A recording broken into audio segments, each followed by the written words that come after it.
السلام علیکم جی۔ جب سے روس اور یوکرین کا قضیہ شروع ہوا ہے اس وقت سے یہ بہت اوور ڈیو تھا کہ ہم اس کے اوپر بات کریں اور اپنے نقطہ نظر کی وضاحت کریں۔ بنیادی طور پہ روس جو ہے، یوکرین جو ہے وہ روس سے ایک ٹوٹا ہوا ملک ہے۔ جس طرح روس سے باقی ملک اس کے پنجہ استبداد سے آزاد ہوئے تھے، اسی طرح یوکرین بھی آزاد ہوا تھا اور اس نے اپنی آزادی کا اعلان کیا تھا۔ اس وقت میرا خیال ہے بورس جونسن تھا اس وقت روس کا صدر۔ اس نے ان تمام ریاستوں کو اجازت دی تھی اور کہا تھا کہ ہم مستقبل کے اندر ایک اچھے ہمسائے کے طور پہ رہیں گے اور ہم ایک دوسرے کے معاملات کے اندر مداخلت نہیں کریں گے۔ تو جب گھوم پھر کے جو ہے پیوٹن صاحب، ولادیمیر پوٹن صاحب جو ہیں وہ تشریف لے آئے اور انہوں نے آ کے، تو چونکہ ان کا مائنڈ سیٹ ہے KGB کے اندر وہ کام کرتے رہے ہیں، تو انہوں نے واپس آ کے جب ٹیک اوور کرنا شروع کیا معاملات کو اور انہوں نے دیکھا کہ ویسٹ جو ہے وہ ہمیں دھکیلتا جا رہا ہے، تو بھائی دھکیلے گا کیوں نہیں؟ کیپٹلزم کو، بینکنگ سسٹم کو اٹھا کے آپ رشیا میں لے آئے، بوئنگ تک آپ لے آئے وہاں پہ، اور آپ نے جو اپنے سخوئی طیارے جو تھے وہ ان کو ابینڈن کر دیا، ان کی ٹیکنالوجی کو، ان کی فیکٹریوں کو۔ تو پورا کیپٹلزم تو گھس آیا نا وہاں پہ، GSM بھی آپ لے آئے اور اس کے ساتھ موبائل بھی لے آئے اور انٹرنیٹ بھی لے آئے۔ وہ سارا آپ نے جو ویسٹ کے کیپٹلزم کے جو انسٹرومنٹ ہیں وہ لے آئے آپ وہاں پہ۔ لیکن اس میں اگر یہ کوئی عرب منور کو ہوتا تو آپ اسی طرح میڈیا کو ڈپریس رکھ کے یا سپریس رکھ کے اور وہ جو تھے اس کے اوپر کام کر سکتے تھے، لیکن آپ نے چونکہ اپنی ایک نئی طرح کی، جسے کہنا چاہیے monarchy تو نہیں کہیں گے، لیکن وہ پیدا کرنے کی کوشش کی، تو نتیجے کے طور کے اوپر پہلے تو اندر سے ری ایکشن آنا شروع ہوا، پھر باہر سے آیا۔ ایشو کیا ہے؟ ایشو یہ ہے کہ روس صاحب کا یہ کہنا ہے کہ یہ جو اس کی حرکتیں ہیں یوکرین کی، اور خاص طور پہ یہ یورپین یونین کو جوائن کرنا چاہ رہا ہے، جس کے تحت پھر نیٹو کا وہ حصہ بن جاتا ہے، اور اس کے تحت اگر اس پہ کل کو کوئی باہر سے حملہ ہوتا ہے تو تمام ممالک اس کی مدد کو آئیں گے، یہ ان کو جوائن کرنا چاہتا ہے۔ اس کے پاس جو ہے وہ ایک پورٹ بھی، سی پورٹ بھی تھی، جس کے اوپر روس نے کریمیا کے اوپر پہلے قبضہ کر لیا تھا فوجیں بھیج کر۔ اب اس میں اور اب چونکہ اس کے پاس اور بھی بہت سارے ہتھیار ہیں، اور یہ جناب دیکھیں نا، ترکی کے ساتھ بھی جوائنٹ وینچر کر رہا ہے، اس کو بھی ٹیکنالوجی ٹرانسفر کر رہا ہے، اس کے جو الٹے جہاز وہ کیا ہے جی، ہیلی کاپٹر ہیں، ان کے لیے انجن بنا رہا ہے، یہ ان کے ساتھ بڑا اچھل اچھل کے مل رہا ہے، تو لہٰذا اس سے ہماری سلامتی کو خطرہ پیدا ہو گیا۔ وہ بھیڑیے اور بکری کے بچے والی وہ مثال تو آپ کو یاد آ گئی ہوگی، ادر کوئی جواز نہیں بنتا، ادروائز کوئی جواز نہیں بنتا۔ اس کی وجہ یہ ہے کہ جب آپ نے یوکرین کی خود مختاری تسلیم کر لی، تو یوکرین جس کے ساتھ مرضی تعلقات کرے، اس میں روس کا تو کنسرن نہیں ہونا چاہیے۔ یورپین یونین نے اسے شامل کرنے کے لیے میں دیر کر دی، اور اس دیر کا تاخیر کا نتیجہ یہ ہے کہ اس کے نتیجے کے اندر پھر یوکرین کے اندر اپنی بھی تقسیم ایگزسٹ کرتی تھی، اور اپنی تقسیم اس کو روس نے بہت ہائی لائٹ کیا۔ وہ چند پرسنٹ، 2-3% رشین آبادی تھی جو کہ ایک پلاننگ کے تحت جب یہ USSR اکٹھا تھا تو یہاں پہ بسائی گئی، تو انہوں نے روس کو اندر سے مزاحمت کی۔ ویسے بائی دا وے کتنی بڑی ٹریجڈی ہے، بغداد سے لے کے اب تک یہی ٹریجڈی ہے کہ یہ جو اندر کے غدار ہوتے ہیں یہ پہلے مارتے ہیں وہ جو حملہ آور ہوتے ہیں۔ تو اس وقت بھی روس کے اندر، یوکرین کے اندر رشین جو ہے وہ اس رشین کمیونٹی کو پہلے مار رہے ہیں، بلکہ مروا رہے ہیں ان کے ہاتھوں، یہ جو جن کو مسلمان ظاہر کیا جا رہا ہے اور جن کے اوپر صدقے واری جا رہے ہیں۔ یہ جو اس وقت ہیں، کہا یہ جا رہا ہے کہ وہ روس کے اندر جو علاقہ ہے، کیا ہے جی اس کا، جس کے اوپر گروزنی جس کا دارالحکومت تھا، جس کی پارلیمنٹ اڑا دی تھی، ہاں وہ آپ کو تو یاد ہی ہوگا نا، میں بھول جاتا ہوں۔ تو وہ جو علاقہ تھا وہاں پہ چیچنیا کے اوپر اس کی جو پارلیمنٹ تھی، ایک اندر سیمی علاقہ تھا انڈیپینڈنٹ، اس کی جب آزادی کا اعلان ہوا تو وہ روس نے کہا یہ میرے دل کے اندر تو نہیں نہ ہو سکتا یہ ہو، تو انہوں نے پھر اس کی پارلیمنٹ ٹینک لگا کے اڑا دی تھی، اور پھر وہاں پہ اپنے ایجنٹوں کو یا جو لوگ جسے کہنا چاہیے کہ غدار تھے یا جو لوگ اس مزاحمت کے خلاف تھے ان کو بٹھا دیا گیا. اور اس وقت سب سے آگے مرنے کے لیے وہ غدار تھے چیچنس کے نا, ان کو آگے لگایا گیا. وہ رمضان کیا نام ہے اس کا, جن کو وہ اپنا کیا نام ہے ان کا, جن کا خط گھمایا جا رہا ہے آج کل, یہ بیسیکلی چیچن مسلمانوں کے غدار ہیں جن کا خط جو ہے وہ عمران خان صاحب کی پارٹی سرکولیٹ کرتی پائی جا رہی ہے. یہ ان کے غدار تھے اور ان کو آگے لگایا نا روسیوں نے مرنے کے لیے کہ چلو نا آگے جا کے تم مرو. تو ان کے ہاتھوں ان روسیوں کو مروایا جا رہا ہے جو وہاں پہ ایز اے مائنورٹی ایگزسٹ کرتے ہیں یوکرین کے اندر. اس سے دو حاصل کیے جا رہے ہیں مقاصد. ایک تو روس اس کو یہ پروپیگنڈا کر رہا ہے کہ دیکھیں یہ ہماری مائنورٹی جو تھی یہ غیر محفوظ تھی اور یہ دیکھیں بھاگتے بھاگتے بھی ان کو مار رہے ہیں.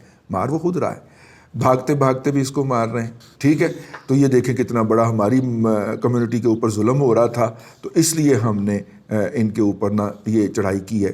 ایک تو وہ یہ جواز ڈھونڈ رہے ہیں. دوسرا چیچنز کے خلاف روس کے اندر ایک فضا بنائی جا رہی ہے کہ یہ دیکھیں وہاں پہ اس کو مار رہے ہیں. ٹھیک ہے, تو وہ فضا بنے گی. اس کو کل کو اگر چیچن نسل ہے ایسی کہ اس کے اندر ایک نسل کے بعد دوسری نسل جو آئے گی تو ان میں سے پھر مزاحمت شروع ہو جائے گی. تو کل کو جب چیچنز کے اندر مزاحمت اٹھے تو رشین کو ان پہ چڑھایا جائے. یہ وہی ہیں جنہوں نے یوکرین کے اندر رشین کو مارا تھا. تو رشیا بڑی اسٹریٹجک پلاننگ کے ساتھ نا آہستہ آہستہ آگے بڑھ رہا ہے. تو خیر یہ تو ان کا روس کا اندرونی معاملہ ہو گیا. روس اس بات کو یوکرینین نے کہا کہ چلیں جی پھر ٹیل ڈیتھ. ٹھیک ہے, اور وہ جو ہیں اس وقت تقریباً 1100 کو تو قتل کرنے کا جو ہے وہ روس نے اعتراف کر لیا ہے. لیکن جو ہے اس وقت تک اس کو تقریباً 10 سے ملٹیپلائی کر لے, اتنے کے لوگ مارے جا چکے ہیں. وہاں پہ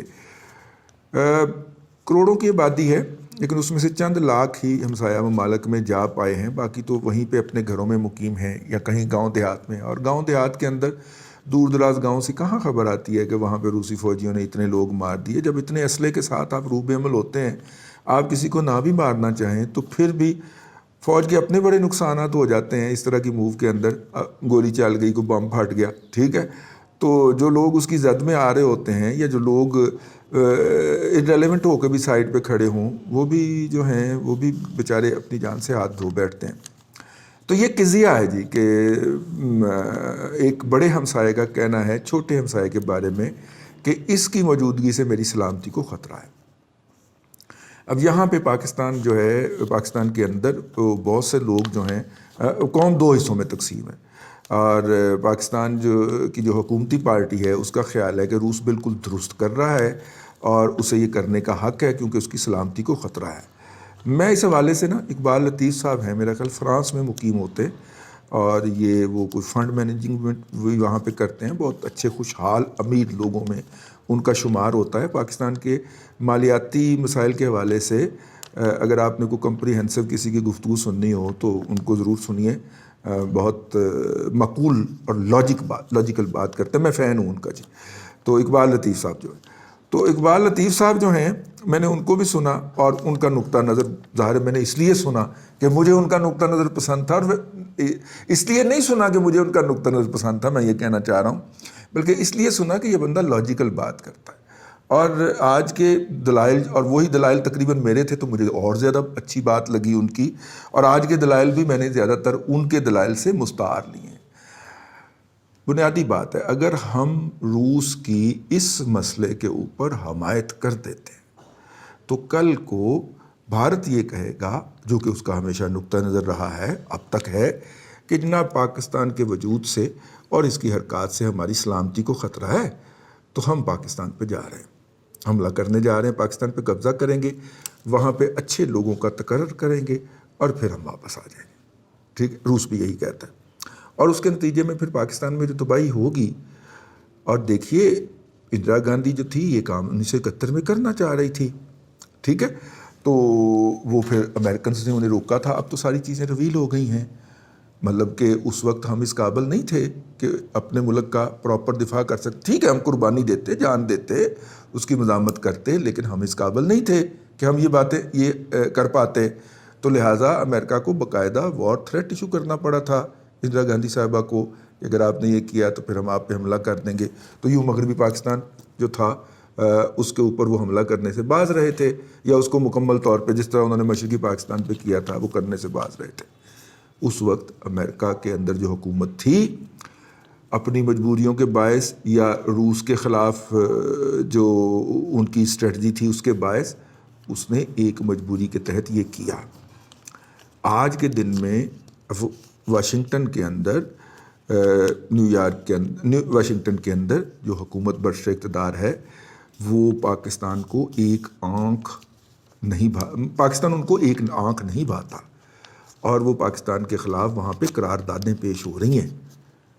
ٹھیک ہے, ایسی صورت کے اندر اگر کہیں اس طرح کے ملک سے کوئی سپورٹ مطلب کہ جسے کہتے ہیں مورل یا ڈپلومیٹک سپورٹ وہ نہیں آئے گی. ٹھیک ہے, اور یہ جو لال ٹوپی ہے یا یہ جو ہمارے عریہ مقبول جان صاحب ہیں یہ تو گھوڑے پہ چڑھ کے جہاد کرنے نکل جائیں گے.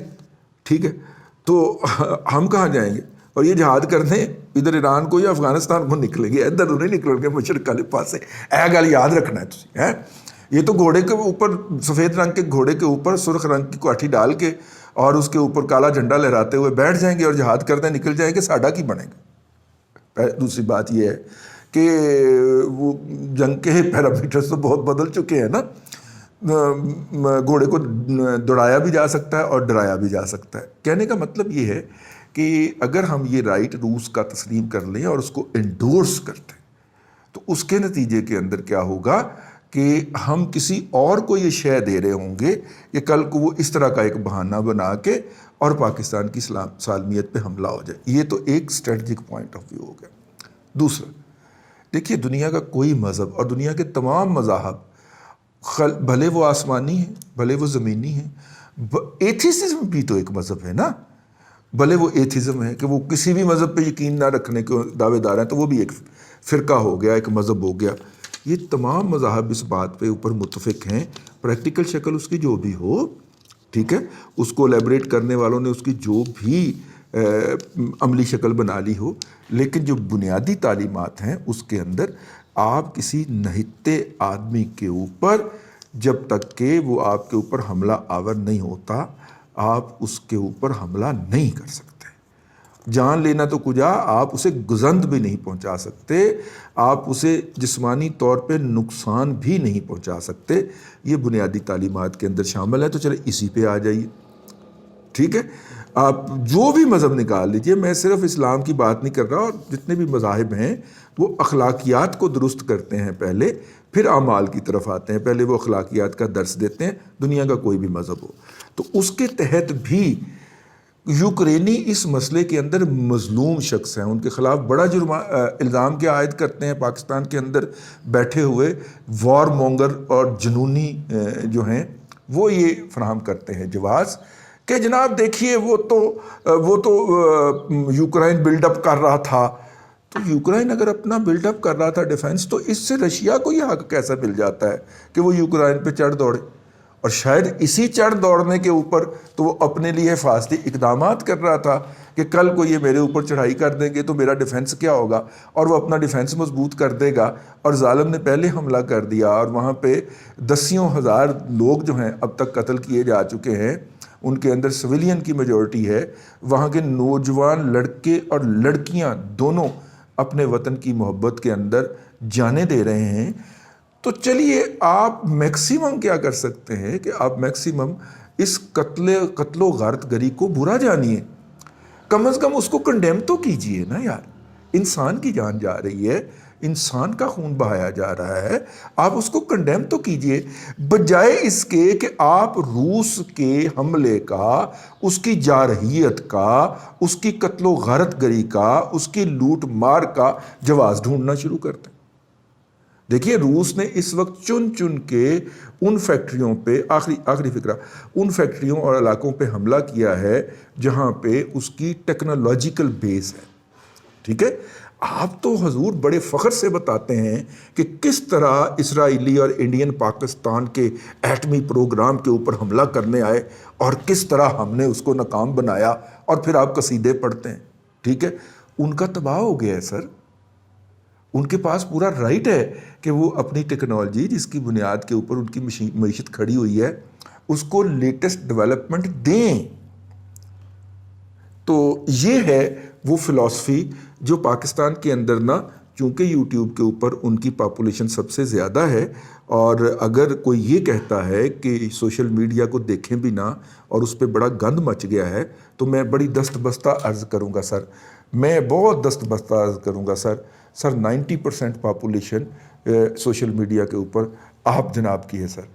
ٹھیک ہے، ہم تو 10% کا بھی کوئی 1% ہیں جو کہ اپنی کو تھوڑی بہت آواز اٹھانے کی کوشش کرتے ہیں. آپ اپنی وہ 90% کو ٹھیک کر لیجئے تو سب ٹھیک ہو جائے گا. اینی ہاؤ کسی بھی طور کے اوپر اس لیے بنیادی انسانی حقوق، رحم دلی، انصاف اور عدل کے کسی بھی پیمانے کے اوپر روس کی جارحیت کو یوکرین کے اوپر نہ جسٹیفائی کیا جا سکتا ہے، نہ سپورٹ کیا جا سکتا ہے. اور جو لوگ ایسا کر رہے ہیں وہ کرمنل ہیں، وہ وار مونگرز ہیں، وہ سائیکوپیتھس ہیں، اور انہیں پتہ نہیں ہے کہ وہ کتنی بڑی تباہی کے کنویں کے اندر چھلانگ لگا رہے ہیں. اللہ آپ کو آسانیاں عطا کرے اور آسانیاں خلق خدا کے اندر تقسیم کرنے کی توفیق عطا کرے.